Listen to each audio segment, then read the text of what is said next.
आज ही Doubtnut app download करें। डाउटनट पर होगा अब आपके सभी मैथ्स, केमिस्ट्री, फिजिक्स और बायोलॉजी डाउट्स का सफाया।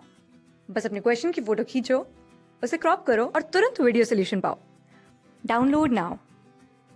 इस क्वेश्चन में पूछा है replacement of the lighter coloured variety of peppered moth towards darker variety in England is the example of.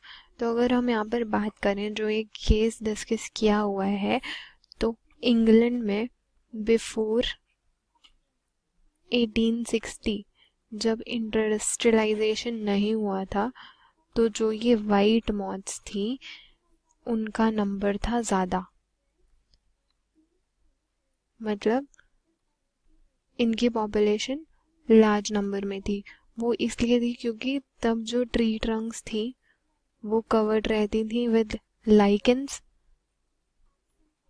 और जो ये वाइट मॉथ्स थी ये वहाँ पर करती थी कैमोफ्लेज।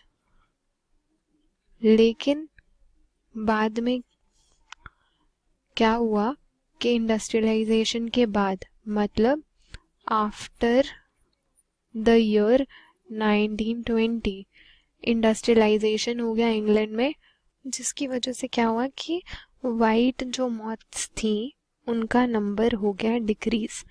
और ये नंबर इसलिए डिक्रीज हुआ क्योंकि जो ट्री ट्रंक्स थे वो हो गए डार्क, जिसकी वजह से जो डार्क सरफेस था उस पर जब ये वाइट मॉथ्स जाती थी तो इनको खा लेते थे प्रेडेटर्स, जो कि पहले केस था विद द ब्लैक मॉथ्स जब ट्री ट्रंक्स कवर्ड होते थे लाइकेंस के साथ।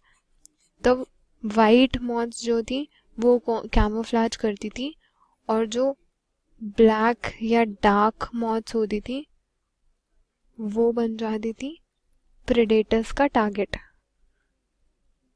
तो अगर हम ये केस देखें तो इस केस में हुआ क्या है कि इंडस्ट्रियलाइजेशन की वजह से जो ये नेचुरल सिलेक्शन, तो यहाँ पर अगर हम ऑप्शंस देखें जो हमें गिवन है यहाँ पर, तो फर्स्ट ऑप्शन में हमें मेंशन है नेचुरल सिलेक्शन। तो हम कह सकते हैं कि ये हमारा आंसर हो सकता है, क्योंकि अभी हमने डिस्कस किया है कि जो डार्क मॉथ्स थी वो नेचुरली सिलेक्टेड थी ओवर द वाइट मॉथ्स। अगर हम देखें ऑप्शन नंबर बी जो हमें यहाँ पर गिवन है, तो ऑप्शन बी में बोला गया है रीजेनरेशन। तो हम कहेंगे कि ये है इनकरेक्ट आंसर, क्योंकि यहाँ पर कोई रीजेनरेशन नहीं हुआ।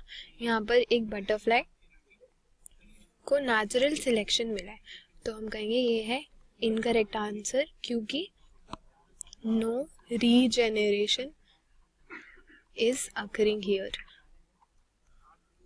अगर यहाँ पर बात करें सी ऑप्शन की, तो यहाँ पर बोला गया है जेनेटिक आइसोलेशन, तो ये भी हो जाएगा इनकरेक्ट आंसर, क्योंकि यहाँ पर एक पर्टिकुलर जीनोम वाले ऑर्गेनिज्म का आइसोलेशन नहीं हुआ है।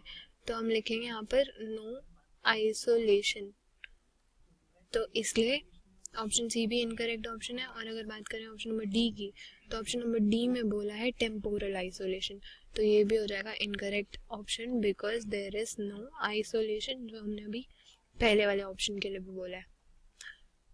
तो मतलब यहाँ पर जो करेक्ट आंसर बनेगा वो बनेगा ऑप्शन नंबर ए, जो कि है नेचुरल सिलेक्शन।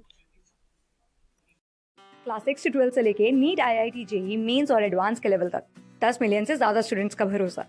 आज ही डाउनलोड करें डाउटनट ऐप या व्हाट्सएप कीजिए अपने डाउट्स 8400 400 400 पर।